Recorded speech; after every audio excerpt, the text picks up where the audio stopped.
ಮಕ್ಕಳ ಪೈಕಿ ನಾನೇ ಅಲ್ಲಿ ಕುಡಿಯೋದಕ್ಕೆ ನೀರಿಲ್ಲ, ಪೇಪರ್ ಹಂಗೆ ಒರೆಸಿ ಬಿಸಾಕೋದಿಲ್ಲ ನಾವು. ಅದನ್ನು ಒಮ್ಮೆ ಕೇಳಿದ್ ಬಿಟ್ರೆ ಮತ್ತೆ ನೀವು ನಾನು ಎಲ್ಲೂ ಕೇಳಲಿಲ್ಲ. ಬರ್ತದೆ ಕಂಟಿನ್ಯೂಟಿ, ಅದೇ ಜೀವನ ಅಲ್ವಾ? ಅದೇ ಜೀವನ.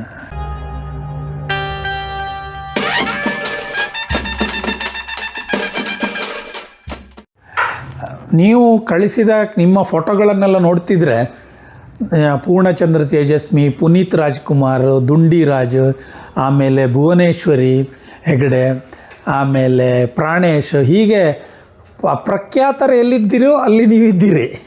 ಇದರ ಗುಟ್ಟೇನು? ಮತ್ತು ಇಷ್ಟೆಲ್ಲ ವೈವಿಧ್ಯಮಯ ಕೆಲಸ ಮಾಡಲಿಕ್ಕೆ ನಿಮಗೆ ಉದ್ಯೋಗ ಭದ್ರತೆಯೂ ಒಂದು ಕಾರಣವಾಗಿತ್ತ? ಆದರೆ ಇದೇ ಉದ್ಯೋಗ ಭದ್ರತೆಯ ಉಳಿದ ಕೆಲಸಗಾರರು ಹೀಗೆ ವೈವಿಧ್ಯಮಯವಾಗಿ ಮಾಡಿದ್ದವರು ನೀವು ನೋಡಿದ್ದೀರಾ ಅಂತ? ಬೇರೆ ವೈವಿಧ್ಯಮಯವಾಗಿ ಉದ್ಯೋಗಸ್ಥರು ಮಾಡಿರೋದು ನಾನು ನೋಡಿದ್ದೀನಿ. ಅವರೆಲ್ಲ ನಮಗೆ ಪ್ರೇರಣೆನೇ ತಾನೆ. ಈಗ ಸಿದ್ದಯ್ಯ ಪುರಾಣಿಕರಂತರು DC ಆಗಿದ್ರು. ಅವರು IAS ಆದವರು, ಅವರು ವಚನ ಬರೆಯೋದು ನಿಲ್ಲಿಸಲೇ ಇಲ್ಲ. ಆಗ ಕುವೆಂಪು ಅವರು ಹೇಳಿದ್ರಂತೆ, ಇನ್ನು ನೀನು ಬರೆಯೋದಕ್ಕಾಗೋದಿಲ್ಲಪ್ಪ, ಸರ್ಕಾರಿ ಸೇವೆ ಸೇರಿಬಿಟ್ಟಿದೆ. ಇಲ್ಲ ಇಲ್ಲ, ನಾನು ಉಸಿರಿರೋ ತನಕ ಬರಿತೀನಿ ಅಂತೇಳಿ ಸಿದ್ದಯ್ಯ ಪುರಾಣಿಕರು ಎಂತೆಂಥ ವಚನ ಸಾಹಿತ್ಯನೆಲ್ಲ ಬರೆದೋದ್ರು. ಹಾಗೆ ಉದ್ಯೋಗ ಭದ್ರತೆ ಸಿಕ್ಕಿದ್ದು ಒಂದು ಖುಷಿ. ನಿಮ್ಮ ಕುಟುಂಬದಲ್ಲಿ ನೀವು ಒಬ್ಬರೇ ಪದವೀಧರರು ಮತ್ತು ನೀವು ಒಬ್ಬರೇ ಸರ್ಕಾರಿ ಉದ್ಯೋಗಿಯಾಗಿದ್ದರೆ? ಗಂಡು ಮಕ್ಕಳ ಪೈಕಿ ನಾನೇ ಸರ್ಕಾರಿ. ಅಕ್ಕ ಒಬ್ಬರು ಟೀಚರ್ ಆಗಿದ್ರು ಅಂತ ಹೇಳಿ. ನಮ್ಮ ದೊಡ್ಡಕ್ಕ ಒಬ್ಬರು ಟೀಚರ್ ಆಗಿದ್ರು. ನಿಮ್ಮ ತಂದೆಯವರು ಗೌರ್ಮೆಂಟ್ ಟೀಚರ್ ಆಗಿದ್ರು? ಗೌರ್ಮೆಂಟ್ ಟೀಚರ್ ಆಗಿದ್ರು.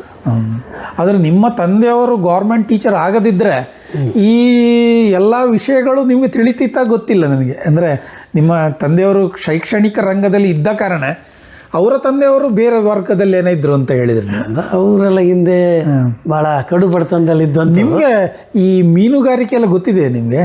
ಇಲ್ಲ, ನಮ್ಮದು ಆ ಜಾತಿ ಅಷ್ಟೇ. ಬಟ್ ಈ ಅದೊಂದು ವೃತ್ತಿ ನಮ್ಮ ತಂದೆ ಆಗಲಿ ಅವ್ರ ಮಾಡಿಲ್ಲ, ಫ್ಯಾಮಿಲಿಯವ್ರು ಯಾರು ಮಾಡಿಲ್ಲ. ಆಮೇಲೆ ನಮ್ಮಂಥ ಬಯಲುಸೀಮೆ ನಮ್ದಲ್ವಾ. ನೀವು ಮಂಗಳೂರಲ್ಲಿ ಇದ್ರಿ ಅಂತ ಹೇಳಿದ್ರಿ, ಅಲ್ಲಿ ಮೊಗವೀರರ ಸಂಘದವರು ಯಾರೋ ಸಿಕ್ಕಿದ್ರು ನಿಮಗಿಲ್ಲ? ಇಲ್ಲ ಇಲ್ಲ, ಅಲ್ಲೆಲ್ಲ ಆ ರೀತಿ ಸಂಪರ್ಕ ಮಾಡೋದಕ್ಕೆ ಸಮಯ ಆಗಲಿಲ್ಲ. ಆದರೆ ಅಲ್ಲಿ ಮಂಗಳೂರಲ್ಲಿ ನಮ್ಮ ಅಕ್ಕರ ಮಗನಿಗೆ ಮದುವೆ ಮಾಡ್ಕೊಂಡು ಬಂದ್ವಿ, ಮೊಗವೀರನ್ನೇ. ಅಲ್ಲಿಂದ ಅಲ್ಲಿ ನಿಮ್ಗೆ ಮೊಗವೀರ ಯಾವ ಊರು? ಅಲ್ಲಿ ಮೊಗವೀರ ಯಾವ ಊರು? ಮಂಗಳೂರೇ ಪ್ರಾಪರ್ ಮಂಗಳೂರು ಹತ್ರ. ಅಲ್ಲಿ ಸಿಕ್ಕಿದ್ರೆ ಅಷ್ಟೇ, ಅಲ್ಲಿ ಸಂಬಂಧ ಆಯ್ತು ಅಷ್ಟೇ. ಆ ಥರ ತುಳು ಸ್ವಲ್ಪ ಅರ್ಥ ಆಗುತ್ತೆ ಈಗ? ಇಲ್ಲ ಇಲ್ಲ ಇಲ್ಲ, ಅವ್ರು ಮಾತಾಡ್ತಾರೆ, ನಮಗೆ ಅಷ್ಟಿಲ್ಲ. ಅಲ್ಲಿನ ಮಗನನ್ನು ತಗೊಂಡ್ರೆ ಅಲ್ಲಿ ಸೊಸೆನ ಅಲ್ಲಿಂದ ತಗೊಂಡ್ರು ತುಳು. ನಮ್ಮೂರು. ಅವ್ರು ಯಾವ ಊರಲ್ಲಿ ಇದ್ದಾರೆ? ಅವರಿಗೆ ಇಲ್ಲೇ ಇದ್ದಾರೆ, ಬ್ಯಾಂಗ್ಳೂರಲ್ಲಿ ಇದ್ದಾರೆ. ಅವರು ತುಳು ಗೊತ್ತಿದೆ? ತುಳು ಗೊತ್ತಿದೆ. ಆದರೆ ಸಮುದ್ರ ಮೀನುಗಾರಿಕೆಗೂ ಇಲ್ಲಿನ ಮೀನುಗಾರಿಕೆ ವ್ಯತ್ಯಾಸ ಇರ್ಬೋದು. ವ್ಯತ್ಯಾಸ ಇದೆ. ಆಮೇಲೆ ನಮ್ಮ ಬಯಲುಸೀಮೆ ಅಂತ ಹೇಳಿದ್ನಲ್ಲ, ಅಲ್ಲಿ ಕುಡಿಯೋದಕ್ಕೆ ನೀರಿಲ್ಲ. ಇನ್ನು ಕೆರೆ ಕಟ್ಟೆಗಳೆಲ್ಲ ಈಗ ಸೈಟುಗಳಾಗಿದ್ದಾವೆ, ಬೇರೆ ಇದಕ್ಕೆ ಬಳಸ್ಬಿಟ್ಟಿದ್ದಾರೆ. ಹಾಗಾಗಿ ಮೀನು ಹಿಡಿಯೋದಕ್ಕೆ ಅಲ್ಲಿ ನೀರೇ ಇಲ್ಲ ಅಂದಾಗ ಮೀನಿನ ಪ್ರಶ್ನೆನೇ ಬರೋಲ್ಲ. ನೀವು ಕ್ರೀಡೆಯಲ್ಲಿ ಕ್ರೀಡಾ ಪತ್ರಕರ್ತರಾಗಿ ಏನೋ ಕೆಲಸ ಮಾಡಿದ್ದೀರಿ. ನೀವು ಯಾವ ಕ್ರೀಡೆಯಲ್ಲಿದ್ದಿರಿ ನೀವು? ನಾನು ಖೋಖೋ ಆಡ್ತಾಯಿದ್ದೆ ಕಾಲೇಜಲ್ಲಿ. ಖೋಖೋನಲ್ಲಿ 5 ವರ್ಷಗಳ ಕಾಲ ನಾವೇ ವಿನ್ನರು. ನಾವು ಫಸ್ಟ್ ಇಯರ್ PUC ಇದ್ದಾಗ ನಾವೇ ವಿನ್ನರು. ನಮ್ಮ ಜೊತೆಗೆ ಅಂಥ ಟೀಮ್ ಇತ್ತು. ನಾವು ಸೆಕೆಂಡ್ ಇಯರ್ PUC ಬಂದಾಗಲೂ ನಾವೇ ವಿನ್ನರು. ನಮ್ಮ ಸೀನಿಯರ್ನ ಟೀಮೆಲ್ಲ ನಾವೇ ಹೊಡೆದಾಗ್ತಿದ್ವಿ. ಅದೇ ರೀತಿ ನಾವು ಫೈನಲ್ ಇಯರ್ BA ತನಕ ಬಂದಾಗಲೂ ಕೂಡ ನಮ್ಮ ಟೀಮ್ ಏನಿತ್ತು ಅದೇ ಕಂಟಿನ್ಯೂ ಆಯಿತು. ಅದರಲ್ಲಿ ಒಳ್ಳೆ ರಾಜ್ಯ ಮಟ್ಟದಲ್ಲಿ ಆಡ್ದಂಥವರೆಲ್ಲ ನಮ್ಮ ಸ್ನೇಹಿತರು. ನಮ್ಮ ಟೀಮೇ. ನೀವು ಯಾವುದೇ ಸ್ಟೇಟ್, ಜಿಲ್ಲಾ ಮಟ್ಟ ಎಲ್ಲಿಯಾರು ಪ್ರತಿನಿಧಿಸಿದ್ದೀರಾ ನೀವು? ಇಲ್ಲ, ನಾನು ಆ ಮಟ್ಟಕ್ಕಷ್ಟೇ. ನೀವು ಕ್ರೀಡಾ ವಿವರಣೆ ಏನಾದ್ರು ಕೊಡ್ತಾ ಇದ್ದೀರಾ? ಇಲ್ಲ, TV ರೇಡಿಯೋಕ್ಕೆಲ್ಲ ಕ್ರೀಡಾ ವಿವರಣೆ ಇಲ್ಲ, ಲೇಖನಗಳಷ್ಟೇ ಬರಿತಾ ಇದ್ದೆ. ಆಮೇಲೆ ಸೈಕಲ್ ಪ್ರವಾಸಗಳು ಮಾಡಿದ್ವಿ ನಾವು. ಸೈಕಲ್ ಪ್ರವಾಸ, ಯೋಗಾಸನದಲ್ಲಿ TVಯಲ್ಲಿ ಕೊಟ್ಟಿದ್ದೀರಿ ಅಂತ ಹೇಳಿದ್ರಿ. ಹೌದು, ಯೋಗಾಸನ. ನೀವು ಯೋಗ ಎಲ್ಲಿ ಕಲ್ತ್ರಿ? ದಾವಣಗೆರೆಯಲ್ಲಿ ರಾಘವೇಂದ್ರ ಗುರುಜಿ ಮಲ್ನಾಡು. ಅವರಲ್ಲ ಅವ್ರು ಬಹಳ ಸೀನಿಯರ್. ಅವ್ರ ಶಿಷ್ಯರು ಇವರು ರಾಘವೇಂದ್ರ. ಅಲ್ಲಿ ನಮ್ಮ ಇಲಾಖೆಯಲ್ಲಿ ಬಂದು ಅವರು ಒಂದು ಶಿಬಿರ ಮಾಡಿದರು. ಈಗಲೂ ಯೋಗಾಸನ ಮಾಡ್ತೀರಿ ನೀವು? ಈಗ ಮಾಡ್ತಾ ಇರ್ತೀವಿ. ಇತ್ತೀಚೆಗೆ ಸ್ವಲ್ಪ ಅನಾರೋಗ್ಯ ಹಂಗಾಗಿ ಸ್ವಲ್ಪ ಕಡಿಮೆ ಆಗಿದೆ. ಇನ್ನು ಮತ್ತೆ ಪ್ರಾರಂಭ ಮಾಡಬೇಕು. ನೀವು ಮಾಡದಿರೋದಕ್ಕಿಂತ ಯೋಗಾಸನ ನಿಂತೋಯ್ತಾ ಅಥವಾ ಯೋಗಾಸನ ಮಾಡೋದಕ್ಕೆ ಆರೋಗ್ಯ ಬರ್ಬೇಕಾದ್ರೆ ಯೋಗಾಸನ ಬೇಕಲ್ವ? ಬೇಕು ಬೇಕು ನಿಲ್ಲಿಸಿದ್ದೀರಿ ನೀವು ಮಾಡಬೇಕು.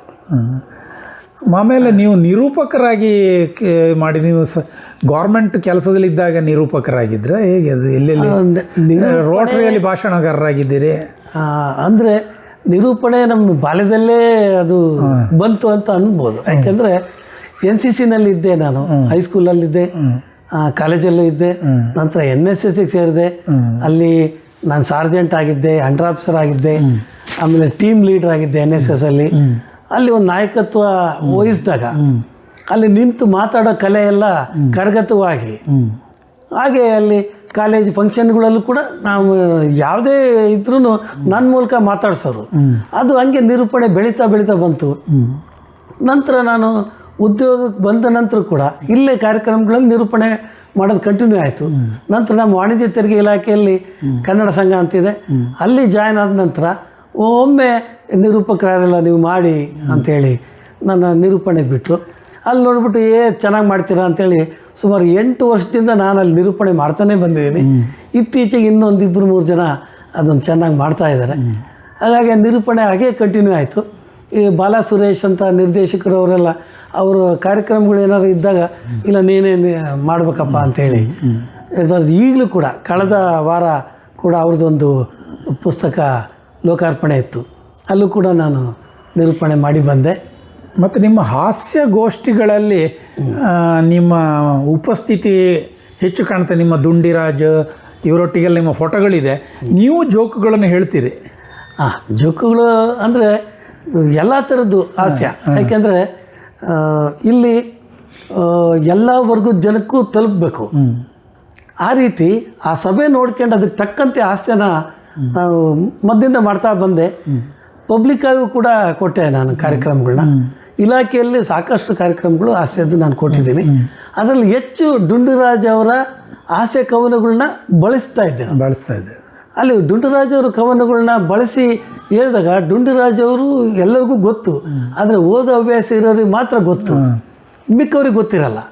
ಅಲ್ಲಿ ನಾನು ಡುಂಡಿರಾಜ್ ಅವರ ಕವನಗಳು ಹೇಳ್ತಾ ಹೋದಾಗ ಅವರು ತುಂಬಾ ಎಂಜಾಯ್ ಮಾಡೋರು, ಸಂತೋಷ ಪಡೋರು, ನಗರು. ಅಲ್ಲೇ ಇವರು ಕೇಳೇ ಇಲ್ವಾ, ಇಷ್ಟು ಹಳೇ ಕವನಗಳು ಈಗ ಹೇಳಿದ್ರು ಕೂಡ ಅವರು ಇಷ್ಟು ಚೆನ್ನಾಗಿ ನಗ್ತಿದ್ದಾರೆ ಅಂಥೇಳಿ ಅವ್ರದ್ದು ಹೆಚ್ಚು ಹೆಚ್ಚು ನಾನು ಬಳಸ್ತಾ ಹೋಗ್ತಿದ್ದೆ. ಆಮೇಲೆ ಕನ್ನಡ ಶಾಯರಿಗಳು ಅಂದರೆ ನನಗೆ ತುಂಬ ಇಷ್ಟ. ಆದರೆ ಕನ್ನಡದಲ್ಲಿ ಶಾಯರಿಗಳು ಬರೆದಿರೋದೇ ಕಡಿಮೆ. ಇಟ್ಟಿಗೆ ಈರಣ್ಣ ಅಂತೇಳಿ ಒಬ್ಬರು ಕವಿ, ಅವರು ಕಾವ್ಯನಾಮ ಈ ಅಂತ, ಇಟ್ಟಿಗೆ ಈರಣ್ಣ ಅಂತ, ಅವರು ಶಾಯರಿಗಳು ತುಂಬ ಚೆನ್ನಾಗಿ ಬರಿತಾಯಿದ್ರು. ಸ್ಪರ್ಶ ಅಂತ ಒಂದು ಸಿನಿಮಾ ಬಂತು, ಅದರಲ್ಲಿ ಸಂಭಾಷಣೆ ಅವರೇ, ಹಾಡುಗಳು ಅವರೇ, ಅವರವೆಲ್ಲ ಮೆಜಾರಿಟಿ ಶಾಯರಿಗಳನ್ನ ಅದರಲ್ಲಿ ಬರ್ಸ್ಕೊಂಡಿದ್ದಾರೆ. ಅವ್ರದ್ದೇ ಒಂದು ಶಾಯರಿ ಎಷ್ಟು ಚೆನ್ನಾಗಿದೆ ಅಂದರೆ ಎಷ್ಟು ಚೆನ್ನಾಗಿದೆ, ನಿಮ್ಮ ಮುಂದೆ ಹೇಳ್ಬೇಕು ಅಂತ ಅಂದ್ಕೊತೀನಿ ನಾನು. ನನ್ನ ಆಕೆ ಬಲಗಣ್ಣು ಭಾಳ ಚಂದೈತಿ, ನನ್ನ ಆಕೆ ಬಲಗಣ್ಣು ಭಾಳ ಚಂದೈತಿ, ಏಸು ಚಂದೈತಿ ಅಂದರೆ ಆಕೆ ಎಡಗಣ್ಣು ಸಹಿತ ಅದನ್ನೇ ನೋಡ್ತಿರ್ತೈತಿ. ವಾ ಅಂತ ಹೇಳಿದ್ರು, ವಾ ಅಂತ ಅಂಥದ್ದಲ್ಲಿ ಬಂದರೆ ಆ ಶಾಯರಿಗೆ ಮೆರುಗು ಸಿಗುತ್ತೆ. ಆಮೇಲೆ ಈ ರೀತಿ ಇಂಥವನ್ನ ನಾನು ಹುಡುಕ್ತಾ ಇದ್ನಲ್ಲ.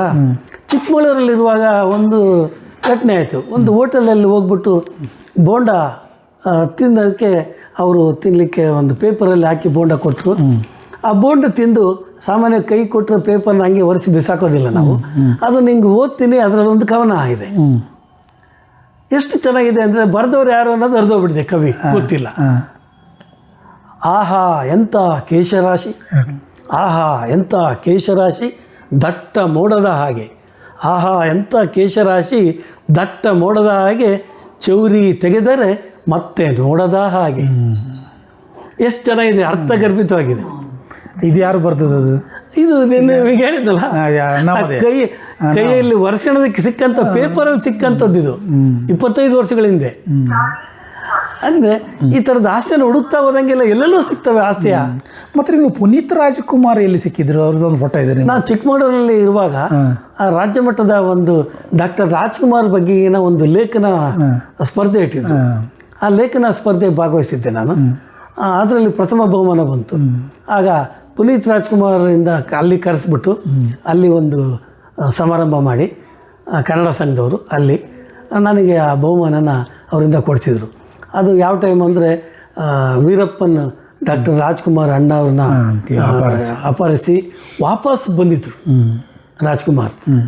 ವಾಪಸ್ ಬಂದಂಥ ಸಮಯದಲ್ಲಿ ಆಗ ಅವರು ಅಲ್ಲಿ ಬಂದಿದ್ದರು.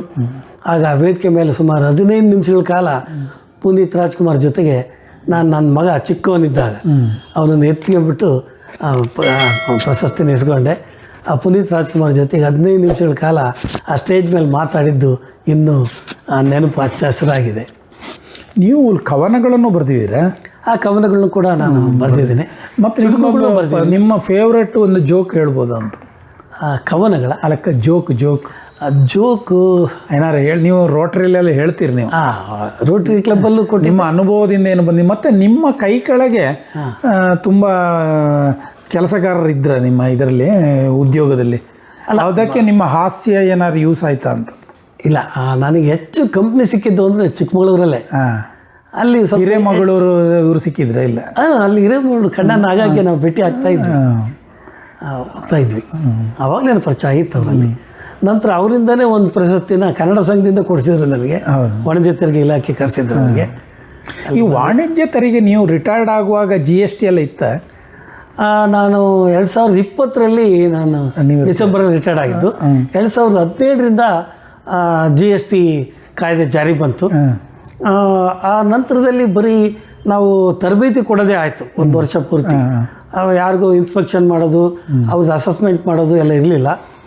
ಆ ನಂತರದಲ್ಲಿ ನಾನು KS ಇಂದ ಸೆಲೆಕ್ಷನ್ ಆಗಿ ನಮ್ಮ ಇಲಾಖೆಯಲ್ಲಿ ಟ್ರೈನಿಂಗ್ ತಗೊಳ್ತಾ ಇದ್ದಂಥ CTOಗಳು ಅಸಿಸ್ಟೆಂಟ್ ಕಮಿಷನರ್ಗೆ GST Pro ಅಂತೇಳಿ ಒಂದು ಹೊಸ ಸಾಫ್ಟ್ವೇರ್ ಬಿಟ್ಟಿದ್ರು. ಅದ್ರ ಬಗ್ಗೆ ಅವ್ರಿಗೆ ತರಬೇತಿ ಕೊಡೋದಕ್ಕೆ ನನ್ನನ್ನು ಮತ್ತು ಇನ್ನೊಬ್ಬ ಅಧಿಕಾರಿಯನ್ನು ಬಿಟ್ಟಿದ್ದರು. ಅಲ್ಲಿ ಇಡೀ ರಾಜ್ಯದಿಂದ ಬಂದಂಥ ಎಲ್ಲ ಆ ಪ್ರೊಬೇಷನರಿ ಆಫೀಸರ್ಸ್ಗಳಿಗೆ ನಾನು ತರಬೇತಿ ಕೊಟ್ಟಿದ್ದೆ GST ಬಗ್ಗೆ. ಈಗ ನಮ್ಮಲ್ಲಿ ಒಂದು ಮಾತಿದೆ, ಅಂದರೆ ಸರ್ಕಾರಿ ನೌಕರರಿಗೆ ಸಂಬಳ ಮಾತ್ರ ಬರ್ತದೆ, ಆಮೇಲೆ ಗಿಂಬಳವೇ ಜಾಸ್ತಿ ಅಂತ. ಈ ನಿಮ್ಮ ಎಲ್ಲ ಕ್ಷೇತ್ರದಲ್ಲೂ ಇದೆಯಾ? ಅದು ಎಲ್ಲ ಇಲಾಖೆನಲ್ಲೂ ಸಹಜ ತಾನೇ ಇದು. ಅದು ಈ ವ್ಯವಸ್ಥೆನೇ ಆಗೋಗ್ಬಿಟ್ಟಿದೆ. ನೀವು ಅದನ್ನೆಲ್ಲ ತೆಗೆದು ಮಂತ್ರಿಗಳಿಗೆ ಹಿಂದೆ ಕೊಡಬೇಕಾಗತ್ತಾ? ಇಲ್ಲ, ಏನು ಹಣ ಎಲ್ಲ ಅವರಿಗೆ ಹಿಂದೆ ಕೊಡಬೇಕಾಗತ್ತೆ ಟ್ರಾನ್ಸ್ಫರ್ ಇದಕ್ಕೆಲ್ಲ? ಅಲ್ಲ, ಈಗ ಇನ್ಫ್ಲೂಯೆನ್ಸ್ ಇಲ್ಲದೆ ಇರೋರು ದುಡ್ಡುಗಳೆಲ್ಲ ಖರ್ಚು ಮಾಡಿ ಅವ್ರು ಬೇಕಾದ ಜಾಗಗಳಿಗೆ ಹೋಗ್ತಾರೆ. ನಮಗೆ ಎಲ್ಲಾದರೂ ಹಾಕ್ಲಿ ನಾವು ಹೋಗಿ ಕೆಲಸ ಮಾಡ್ತೀವಿ ಅನ್ನೋರು ಅವ್ರ ಪಾಡಿಗೆ ಅವ್ರು ಸುಮ್ಮನೆ ಇರ್ತಾರೆ. ಹಾಗಾಗಿ ನಾನು ಬೆಂಗಳೂರಿಂದ ಶುರುವಾಗಿ ದಾವಣಗೆರೆ, ಹುಬ್ಬಳ್ಳಿ, ಧಾರವಾಡ, ಶಿವಮೊಗ್ಗ, ಮಂಗಳೂರು, ಚಿಕ್ಕಮಗಳೂರು ಎಲ್ಲ ಕಡೆಗೂ ನಾನು ಕೆಲಸ ಮಾಡಿದೆ. ಇಂಥ ಕಡೆಗೇ ಬೇಕು ಅಂತ ನಾವು ಕೇಳಲಿಲ್ಲ. ತಂದೆ ತಾಯಿ ಹತ್ರ ಹೋಗ್ಬೇಕು ಅಂತ ಒಮ್ಮೆ ಕೇಳಿದ್ ಬಿಟ್ರೆ ಮತ್ತೆ ನೀವು ನಾನು ಎಲ್ಲೂ ಕೇಳಲಿಲ್ಲ. ನೀವೇನು ಬಯಸಿಲ್ಲ? ಇಲ್ಲ, ಅದು ಎಲ್ಲೆಲ್ಲಿ ಆಗ್ತಾರೋ ಅಲ್ಲಿ ಹೋಗ್ತಿದ್ದೆ, ಅಲ್ಲಿ ಇನ್ವಾಲ್ವ್ ಆಗ್ತಾ ಇದ್ವಿ, ಕೆಲಸದಲ್ಲಿ ಚೆನ್ನಾಗಿ ಕೆಲಸ ಮಾಡ್ತಾ ಇದ್ವಿ. ಆತ್ಮತೃಪ್ತಿಯಿಂದ ನಾವು ಕೆಲಸ ಮಾಡಿ ರಿಟೈರ್ಡ್ ಆದ್ವಿ. ನೀವು ಹಣದ ಹಿಂದೆ ಹೋಗಿಲ್ಲ ಹೆಚ್ಚು? ಹಣದ ಹಿಂದೆ ಹೋಗಿದ್ರೆ ಇವೆಲ್ಲ ಅಭಿರುಚಿನೇ ಬರ್ತಿದ್ದಿಲ್ಲ. ಅಷ್ಟು ಸಮಯ ಅದಕ್ಕೆ ಮೀಸಲಿಡ್ಬೇಕಿತ್ತೆ ನಾವು. ಹಾಗಾಗಿ ನಾವು ದೇವರು ಇಷ್ಟು ಕೊಟ್ಟಿದ್ದಾನಲ್ಲ, ಸಾಕು. ಚಿಕ್ಕ ಕುಟುಂಬ ನಮಗೆ ಸಾಕು, ಒಬ್ಬ ಮಗ ಇದ್ದಾನೆ. ಹಾಗಾಗಿ ನಾವು ಯಾವುದೇ ಒಂದು ದೊಡ್ಡ ಮನೆ ಕಟ್ಟಕ್ಕೆ ಹೋಗಲಿಲ್ಲ. ಅಪಾರ್ಟ್ಮೆಂಟಲ್ಲಿ ಒಂದು ಚಿಕ್ಕ ಫ್ಲಾಟನ್ನು ತೊಗೊಂಡಿದ್ವಿ. ಭಾಳ ನೆಮ್ಮದಿ ಜೀವನನ ಖುಷಿಯಿಂದ ರಿಟೈರ್ಡ್ ಆಗಿ 5 ವರ್ಷ ಆದರೂ ಕೂಡ ನಾವು ಹ್ಯಾಪಿಯಾಗಿ ಇದ್ದೀವಿ. ಭಾಳಷ್ಟು ಜನ ತಾವು ಹೇಳ್ದಂಗೆ ರಿಟೈರ್ಡ್ ಆದಮೇಲೆ ಮತ್ತೆ ಬೇರೆ ಆದಾಯ ಇಲ್ಲಲ್ಲ ಅಂತ ಹೇಳ್ಬಿಟ್ಟು ಡಿಪ್ರೆಷನ್ಗೆ ಹೋಗಿರೋದನ್ನು ನೋಡಿ. ನಿಮಗೆ ಬಹು ಆಸಕ್ತಿಗಳು. ನೀವು ಸೈಕಲಲ್ಲಿ ಕನ್ಯಾಕುಮಾರಿಗೆ ಹೋಗಿದ್ರಿ? ಹೌದು, ನಾನು ವಿದ್ಯಾರ್ಥಿ ದೆಸೆಯಲ್ಲಿ 1981 ಆಗಸ್ಟ್ 15ರಿಂದ 25ನೇ ತಾರೀಕು ತನಕ ದಾವಣಗೆರೆಯಿಂದ ಕನ್ಯಾಕುಮಾರಿಗೆ ಹೋಗಿದ್ವಿ. ಹೋಗುವಾಗ ತಮಿಳ್ನಾಡು ಮೇಲೆ ಹೋಗ್ಬಿಟ್ಟು ವಾಪಸ್ ಸೈಕಲ್? ಇಲ್ಲ, ಆರ್ಡಿನರಿ ಸೈಕಲಲ್ಲಿ. ಎಷ್ಟು ಜನ ಒಟ್ಟಿಗೆ ಹೋಗಿದ್ರಿ? 25 ಜನ ನಾವು NCC ಕೆಡೆಟ್ಸ್ ಹೋಗಿದ್ವಿ. 3 ಜನ NCC ಆಫೀಸರ್ಸ್ ಬಂದಿದ್ರು. ಅಷ್ಟು ಜನ ಮಳೆಗಾಲದಲ್ಲೇ, ಇನ್ನು ಮಳೆ ಬರ್ತಾ ಇತ್ತು, ಮಳೆಯಲ್ಲೇ ಸೈಕಲ್ ತುಳಿತಾ ಇದ್ವಿ. ಅದೊಂದು ಅನುಭವನೇ ಬೇರೆ. ಸುಮಾರು 3600 ಕಿಲೋಮೀಟ್ರು ನಾವು ಸೈಕಲ್ ಪ್ರವಾಸ ವಿದ್ಯಾರ್ಥಿ ದೆಸೆಯಲ್ಲೇ ಮಾಡಿದ್ವಿ. ಈಗಲೂ ಕೂಡ ಕನ್ಯಾಕುಮಾರಿಗೆಲ್ಲ ನಮ್ಮ ಫ್ಯಾಮಿಲಿ ಕರ್ಕೊಂಡು ಹೋಗಿ ತೋರಿಸೋಣ ಅಂದರೆ ಆಗಿಲ್ಲ. ಆಗ ಹೋಗಿ ಸೈಕಲ್ ಮೇಲೆ ನೋಡ್ಕೊಂಬಂದಿದ್ದೆ ಲಾಸ್ಟ್ ಆಗಿದೆ. ಮತ್ತೆ ನೀವು ಮುಂದೆ ವಿಧಾನಸೌಧದಲ್ಲಿ 2 ವರ್ಷ ಇದ್ರ ಶೈಕ್ಷಣಿಕ ಇಲಾಖೆಯಲ್ಲಿ? ವಿಧಾನಸೌಧದಲ್ಲಿ ಮಿನಿಸ್ಟರ್ ಪಿ ಆಗಿ 1 ವರ್ಷ ನಾನು ಕಾರ್ಯನಿರ್ವಹಿಸಿದೆ. ಅಲ್ಲಿರುವಾಗಲೇ ಕಮರ್ಷಿಯಲ್ ಟ್ಯಾಕ್ಸಿಗೆ ಆರ್ಡರ್ ಬಂತು. ನಾನು ಅಲ್ಲಿಂದ ರಿಲೀವ್ ಆಗಿಬಿಟ್ಟು ವಾಪಸ್ ಕಮರ್ಷಿಯಲ್ ಟ್ಯಾಕ್ಸ್. ನೀವು ಹೇಳೋ ಪ್ರಕಾರ ಕಮರ್ಷಿಯಲ್ ಟ್ಯಾಕ್ಸೇ ಈಗ ಉತ್ತಮವಾದ ವ್ಯವಸ್ಥೆ ಅಂತ ನೀವು ಹೇಳ್ತೀರಿ? ಅಂದರೆ ವ್ಯಾಟ್ ಆಕ್ಟ್ಗಿಂತ ಇದು ಭಾಳ ಒಳ್ಳೆ ಉತ್ತಮ ವ್ಯವಸ್ಥೆನೇ ಇದು. ವ್ಯವಸ್ಥೆ ಯಾಕೆಂದರೆ ಭಾಳಷ್ಟು ದೇಶಗಳು ಇದನ್ನ ಅಳವಡಿಸಿದ್ದಾವೆ. ಸಿಂಗಾಪುರಲ್ಲಿ ಈಗ ಏನು GST ನಡೀತಾ ಇದೆ, ನಮ್ಮ ಅಧಿಕಾರಿಗಳೆಲ್ಲರಿಗೂ ಅಲ್ಲಿ ಟ್ರೈನಿಂಗ್ ಕಳಿಸಿದ್ರು. ಅಲ್ಲಿ ಕಳಿಸಿದ್ರು. ಭಾಳಷ್ಟು ಜನ ಸಿಂಗಾಪುರ್ಗೆ ಹೋಗ್ಬಿಟ್ಟು ಅಲ್ಲಿ ತರಬೇತಿ ಪಡೆದು ಇಲ್ಲಿಗೆ ಬಂದರು. ನೀವು ವಿದೇಶಕ್ಕೆಲ್ಲ ಹೋಗಿದ್ದೀರಾ? ಇಲ್ಲ, ಇನ್ನು ವಿದೇಶ ಪ್ರಯಾಣ ನೀವು ಗೌರ್ಮೆಂಟ್ ಇರುವ ಕಾರಣ ನಿಮ್ಗೆ ನಿಯಂತ್ರಣ. ಆವಾಗ ಚಾನ್ಸ್ ಇತ್ತು, ನಾನೇ ಹೋಗಲಿಲ್ಲ. ಉನ್ನತಾಧಿಕಾರಿಗಳು ನನಗೂ ಶಿಫಾರಸು ಮಾಡಿದರು ಸಿಂಗಾಪುರ್ ತರಬೇತಿಗೆ. ವೈಯಕ್ತಿಕ ಕಾರಣದಿಂದ ನಾನು ಹೋಗಲಿಲ್ಲ. ನಿಮ್ಮ ಮುಂದಿನ ಗುರಿ ಏನಾರು ಇದೆಯಾ? ಏನಾರು ಬರಿಬೇಕು? ಅಲ್ಲ, ಗುರಿ ಅಂದರೆ ಈಗ ನಾನು ಮತ್ತೆ ಈಗ ಎಲ್ಲ ಸ್ವಲ್ಪ ವ್ಯಂಗ್ಯಚಿತ್ರಗಳು ಸ್ಥಗಿತ ಆಗಿತ್ತು, ವ್ಯಂಗ್ಯಚಿತ್ರಗಳು, ಲೇಖನಗಳು. ಮತ್ತೆ ಈಗ ಲೇಖನಗಳು ಮತ್ತು ವ್ಯಂಗ್ಯಚಿತ್ರಗಳನ್ನ ಮತ್ತೆ ಪ್ರಾರಂಭ ಮಾಡಬೇಕು ಅನ್ನೋದು ಒಂದು. ಯಾತಕ್ಕೆ ಸ್ಥಗಿತ ಆಗಿತ್ತು ಅಂದರೆ ಭಾಳಷ್ಟು ಪತ್ರಿಕೆಗಳಲ್ಲಿ ಪ್ರಕಟಣೆ ಮಾಡದೇ ನಿಲ್ಲಿಸ್ಬಿಟ್ರು. ಹಾಗಾಗಿ ಮತ್ತೆ ಪತ್ರಿಕೆಗಳಿಲ್ಲದೆ ಎಲ್ಲಿ ಬರಿಬೇಕು? ಸೋಷಿಯಲ್ ಮೀಡಿಯಾ ಬರಿಬೇಕು. ನಮ್ಮ ಸ್ನೇಹಿತರುಗಳು ನಂಜುಂಡಸ್ವಾಮಿ ಅಂತೇಳಿ ನಮ್ಮ ವ್ಯಂಗ್ಯಚಿತ್ರಕಾರ ಸಂಘದ ರಾಜ್ಯಾಧ್ಯಕ್ಷರು, ಅವರು ನೀವು ಯಾಕೆ ಪತ್ರಿಕೆಗಳನ್ನ ಯಾಕೆ ನಂಬ್ಕೊಂಡು ಕೂತಿದ್ದೀರಿ? ಅವರು ಕೂಡ ಸಂಭಾವನೆ ಎಷ್ಟಿರುತ್ತೆ? 3 ಕಾಸು. ನಿಮ್ಮ ಖುಷಿ ಇದೆ ತಾನೆ, ನೀವು ಬರೀರಿ, ಸೋಷಿಯಲ್ ಮೀಡಿಯಾಗೆ ಹಾಕಿ, ನೀವು ಖುಷಿ ಪಡಿ. ನಿಮ್ಗೆ ಬ್ರಹ್ಮಗಿರಿ ಆಪ್ಷನ್ನು ಇದೆ ನಿಮಗೆ? ಅಲ್ಲ, ನಮ್ಮ ರೆಗ್ಯುಲರ್ ಆಗಿ ಇರುತ್ತೆ ಬಿಡಿ. ಅದು ಅದರದ್ದು ಖಾತೆ ಬೆಂಗಳೂರಲ್ಲಿ ತೆಗಿಬೇಕು ಅಂತಿದ್ದೀರಾ? ಇಲ್ಲ, ಆ ಥರ ಏನಿಲ್ಲ. ಬ್ರಹ್ಮಗಿರಿ ಅಂತ ನೀವು ಹೆಸರು ಯಾಕೆ ಕೊಟ್ಟರೆ ಕೇಳಿದ್ದು ನಾನು. ಕೇಳಿದೆ. ಅದು ಬ್ರಹ್ಮಗಿರಿ ಅಂತ ಹೇಳಿ ಯಾತಕ್ಕೆ ಅಂದರೆ ನಮ್ಮ ಅಣ್ಣ ಡೆಲ್ಲಿಯಿಂದ ಟೈಟ್ಲ್ ತರಿಸ್ಬೇಕಾಯ್ತಲ್ಲ. ಆಗ ಚಿತ್ರದುರ್ಗದಲ್ಲಿ ಫೇಮಸ್ ಇರೋಂಥವನ್ನೇ ಜೋಗಿಮಟ್ಟಿ ಅಂತ ಒಂದು, ಮೇಲುದುರ್ಗ ಅಂತ ಒಂದು, ಮತ್ತು ಇದೊಂದು. ಬ್ರಹ್ಮಗಿರಿ ಅಂದರೆ ಚಿತ್ರದುರ್ಗ ಜಿಲ್ಲೆ ಮೊಳಕಾಲ್ಮೂರು ತಾಲೂಕಲ್ಲಿ ಅಲ್ಲಿ ಅಶೋಕ ಸಿದ್ದಾಪುರ ಅಂತ ಇದೆ. ಅಶೋಕನ ಶಾಸನ ಇರೋಂಥ ಊರದು. ಅಶೋಕನ ಶಾಸನ ಈಗಲೂ ಭದ್ರವಾಗಿದೆ. ಅಲ್ಲಿ ಬ್ರಹ್ಮಗಿರಿ ಬೆಟ್ಟ ಇದೆ. ಅಶೋಕ ಕ್ರಿಸ್ತ ಪೂರ್ವದವರು ಅವರು. ಅಲ್ಲಿ ಬ್ರಹ್ಮಗಿರಿ ಬೆಟ್ಟ ಇದೆ. ಮಡಿಕೇರಿಯಲ್ಲೂ ಒಂದು ಬ್ರಹ್ಮಗಿರಿ ಇದೆ ಬಿಡಿ, ಅದು ಇದು ಫೇಮಸ್ ಇದೆ. ನಮ್ಮ ಜಿಲ್ಲೆಯಲ್ಲಿರೋ ಅದು ಕೂಡ ಒಂದು ಐತಿಹಾಸಿಕ ಇದಲ್ವಾ, ಪೌರಾಣಿಕ ಹಿನ್ನೆಲೆ ಇರೋಂಥದ್ದು. ನಿಮ್ಮದು ವಿಶೇಷಾಂಕಗಳನ್ನು ಮಾಡ್ತೀರಿ ನೀವು ಬ್ರಹ್ಮಗಿರಿ? ಇತ್ತೀಚೆಗೆ ಮಾಡಿಲ್ಲ, ಹಿಂದೆ ನಾನಿರುವಾಗಂತೂ ದೀಪಾವಳಿ, ಹೊಸ ವರ್ಷದ್ದು, ಅದು ಎಷ್ಟು ಮಾಡ್ತಿದ್ರಿ? ಎಷ್ಟು ಪುಟದ್ದು ಮಾಡ್ತಿದ್ರಿ? ಅದು ಒಂದು 50-60 ಪುಟಗಳ ತನಕ. ಅದು ಇದು ಪುಸ್ತಕ ರೂಪದಲ್ಲಿ ಅಥವಾ ಪುಸ್ತಕ ರೂಪದಲ್ಲಿ ಮಾಡ್ತಿದ್ವಿ. ಮತ್ತು ಪತ್ರಿಕೆನೇ ಹೆಚ್ಚು ಪುಟಗಳನ್ನ ಕೂಡ ನಾವು ಮಾಡ್ತಾ ಇದ್ವಿ. ಹಾಗಾಗಿ ಅದಕ್ಕೂ ವಿಶೇಷ ಇವು ಲೇಖನಗಳನ್ನ ಆಹ್ವಾನಿಸ್ತಿದ್ವಿ. 6 ವರ್ಷದಿಂದ ಒಂದು ಕರೋನಾ ಟೈಮಲ್ಲಿ ಎಲ್ಲೂ ನಿಂತಿಲ್ವ ಅದು? ಇಲ್ಲ, ಅಖಂಡ ಪತ್ರಿಕೆ, ದಿನಪತ್ರಿಕೆ. ಇಲ್ಲಿದ್ರೆ ಸರ್ಕಾರಿ ಜಾಹೀರಾತು ಕೊಡೋದೇ ಇಲ್ಲ. ಸರ್ಕಾರಿ ಜಾಹೀರಾತು ಬರ್ತದೆ. ಕಂಟಿನ್ಯೂಟಿ, ಅದೇ ಜೀವನ ಅಲ್ವಾ? ಅದೇ ಜೀವನ. ಅದ್ರ ಜೊತೆಲೇ ಜೀವನ ನಡೀತಾ ಇದೆ. ತಮ್ಮ ನಡೆಸ್ಕೊಂಡು ಹೋಗ್ತಾ ಇದ್ದಾನೆ ಶ್ರೀನಿವಾಸ್. ಓಕೆ, ನಿಮಗೆ ವ್ಯಂಗ್ಯಚಿತ್ರಗಾರರಿಗೆ ಏನು ಆಗಬೇಕು ಅಂತ ನೀವು ಕೇಳ್ತೀರಿ? ಏನಾದ್ರು ವಿಶೇಷವಾಗಿ ವ್ಯಂಗ್ಯಚಿತ್ರಕಾರರಿಗೆ ನಾನು ಅಬ್ಸರ್ವ್ ಮಾಡ್ದಂಗೆ ನಮ್ಮ ದೇಶದಲ್ಲಿ ವ್ಯಂಗ್ಯಚಿತ್ರಕಾರರು ನಮ್ಮ ರಾಜ್ಯದಲ್ಲಿರುವಷ್ಟು ಜನ ವ್ಯಂಗ್ಯಚಿತ್ರಕಾರರು ಬೇರೆ ಯಾವ ರಾಜ್ಯದಲ್ಲೂ ಇಲ್ಲ ಅಂತ ನಾನು ಭಾವಿಸಿದ್ದೀನಿ. ಅದಂತೂ ಸತ್ಯ. ಒಂದು 150ಕ್ಕೂ ಹೆಚ್ಚು ಜನ ಈಗ ವ್ಯಂಗ್ಯಚಿತ್ರಕಾರರಿದ್ದಾರೆ. ಅವರಿಗೆ ಸರಿಯಾದ ಸ್ಥಾನಮಾನಗಳು ಸಿಕ್ಕಿಲ್ಲ. ಸ್ಥಾನಮಾನ ಅಂದರೆ ಏನೂ ಇಲ್ಲ. ಈಗ ಒಂದು ಕನ್ನಡ ಸಾಹಿತ್ಯ ಸಮ್ಮೇಳನಗಳು ನಡೀತವೆ, ಅಲ್ಲಿ ಒಂದು ವ್ಯಂಗ್ಯಚಿತ್ರ ಪ್ರದರ್ಶನಕ್ಕೆ ಅಂತೇಳಿ ಒಂದಷ್ಟು ಹೆಚ್ಚು ಜಾಗ ಕೂಡ ನಮಗೆ ಅಲ್ಲಿ ಸಿಗ್ತಾ ಇಲ್ಲ. ಆಮೇಲೆ ವ್ಯಂಗ್ಯಚಿತ್ರಕಾರರಿಗೆ ರಾಜ್ಯ ಪ್ರಶಸ್ತಿಗಳನ್ನ ವ್ಯಂಗ್ಯಚಿತ್ರಕಾರ ಅಂತಲೇ ಕೊಟ್ಟಿದ್ದು ಕಡಿಮೆ. ಅಲ್ಲಿ ಬಹುಮುಖ ಪ್ರತಿಭೆ ಇರೋರಿಗೆ ವ್ಯಂಗ್ಯಚಿತ್ರನೂ ಬರೀತಿದ್ದವರು ನಮ್ಮ HP ಮಂಜುನಾಥ್ ಅಂತವ್ರಿಗೆ ಸಿಕ್ಕಿರೋದು ಬಿಟ್ಟರೆ ವ್ಯಂಗ್ಯಚಿತ್ರಕಾರರು ಅಂತ ಹೇಳ್ಬಿಟ್ಟು ರಾಜ್ಯ ಮಟ್ಟದ ಪ್ರಶಸ್ತಿನ ಕೊಟ್ಟಿಲ್ಲ. ಅಕಾಡೆಮಿ ಆಗಬೇಕು ಅಂತ ಹೇಳ್ತೀರಾ? ಅಕಾಡೆಮಿ ಆಗಬೇಕು ಅಂತ ನಮಗೂ ಆಸೆನೇ. ಆದರೆ ಅದಕ್ಕೆ ಆದ ತಾಂತ್ರಿಕ ತೊಂದರೆಗಳಿದ್ದಾವೆ. ಅಕಾಡೆಮಿ ಆಗಬೇಕು ಅಂದರೆ ನೀವು ಎಷ್ಟು ಜನ ಇದ್ದೀರಾ ಅಂತ ಕೇಳ್ತಾರೆ. ಅಲ್ಪಸಂಖ್ಯಾತರು ನಾವು ಅಲ್ಪಸಂಖ್ಯಾತರು ಇಟ್ಕೊಂಡು ಒಂದು ದೊಡ್ಡ ಅಕಾಡೆಮಿ ಆಗಬೇಕು ಅಂದರೆ ಸರ್ಕಾರ ಅದಕ್ಕೆ ವೆಚ್ಚ ಮಾಡಲಿಕ್ಕೆ ತಯಾರಿ ಇರೋದಿಲ್ಲ. ಅದಕ್ಕೆ ಅಕಾಡೆಮಿ ಅಲ್ಲದೆ ಹೋದರೂ ಏನಾದರೂ ಬೇರೆ ರೂಪದಲ್ಲಿ ವ್ಯಂಗ್ಯ ಚಿತ್ರದಲ್ಲಿ ಆಸಕ್ತಿ ತೊಡಗಂಗೆ. ಯಾಕೆಂದರೆ ನಮ್ಮ ಆರ್ ಕೆ ಲಕ್ಷ್ಮಣ್ಣಿಂದ ಹಿಡಿದು ಇತ್ತೀಚಿನ ನಮ್ಮ ಸತೀಶ್ ಆಚಾರ್ಯ ಅಂತವರು ಅಂತಾರಾಷ್ಟ್ರೀಯ ಮಟ್ಟದಲ್ಲಿ ಅವರನ್ನು ಗುರುತಿಸಿದ್ದಾರೆ. ಅಂಥ ಒಳ್ಳೊಳ್ಳೆ ವ್ಯಂಗ್ಯ ಚಿತ್ರಗಳನ್ನ ಅವರೆಲ್ಲ ಬರಿತಾ ಇದ್ದಾರೆ. ಇಷ್ಟು ಒಳ್ಳೊಳ್ಳೆ ವ್ಯಂಗ್ಯ ಚಿತ್ರಕಾರ ನಮ್ಮ ಕನ್ನಡಿಗರು ಅಂತ ಹೇಳ್ಕೊಳ್ಳೋದಕ್ಕೆ ನಮಗೆಲ್ಲ ಹೆಮ್ಮೆ. ಹಾಗಾಗಿ ಇಲ್ಲಿ ಕೂಡ ಈ ಬೆಳೆಯಂಥವ್ರಿಗೆ ಅವರು ಎಷ್ಟೋ ಕಾರ್ಯಾಗಾರಗಳು ಮಾಡ್ತಾ ಇರ್ತಾರೆ. ಪ್ರತಿ ವರ್ಷ ಕುಂದಾಪುರದಲ್ಲಿ ಕಾರ್ಟೂನ್ ಹಬ್ಬ ಅಂತ ಮಾಡ್ತಾರೆ. ನೀವು ಹೋಗಿದ್ದೀರ? ನಾನು ಒಂದು ಕಾರ್ಟೂನ್ ಹಬ್ಬಕ್ಕೆ ಮಂಗಳೂರಲ್ಲಿ ನಾನು ಡ್ಯೂಟಿ ಮಾಡ್ತಾ ಇರುವಾಗ ಅಲ್ಲೊಂದು ಅಟೆಂಡ್ ಮಾಡಿ 3 ದಿನಗಳ ಕಾಲ ಅವ್ರ ಜೊತೆಗಿದ್ದು ನಾನು ಮಕ್ಕಳ ಜೊತೆಗೆಲ್ಲ ಎಂಜಾಯ್ ಮಾಡಿ ಬಂದೆ. ನನಗೆ ಕ್ಯಾರಿಕೇಚರ್ ಎಲ್ಲ ಬರೀಬೇಕು ಅಂತ ತುಂಬ ಆಸೆ ಇದೆ, ಇನ್ನು ಮುಂದೆ ಕಲಿಬೇಕು. ಅದಕ್ಕೆ ನೀವು ನಿಮ್ಮ ಮಾಲಿಕೆಗಳನ್ನು ಕೂಡ ಅದನ್ನು ಹೇಳ್ತಾ ಇದ್ದೀರಿ. ಅದು ಕೂಡ ನಮಗೆ ಹೆಲ್ಪ್ ಆಗ್ತಾ ಇದೆ. ಕ್ಯಾರಿಕೇಚರ್ ಬರೆಯೋದು ಹೇಗೆ ಅನ್ನೋ ಬಗ್ಗೆ ತುಂಬ ಟಿಪ್ಸ್ ಕೊಡ್ತಾ ಇದ್ದೀರಿ. ಅದಕ್ಕೂ ಕೂಡ ನಾನು ಪ್ರಯತ್ನ ಮಾಡ್ತೀನಿ ಇನ್ನು ಮುಂದಿನ ದಿನಗಳಲ್ಲಿ.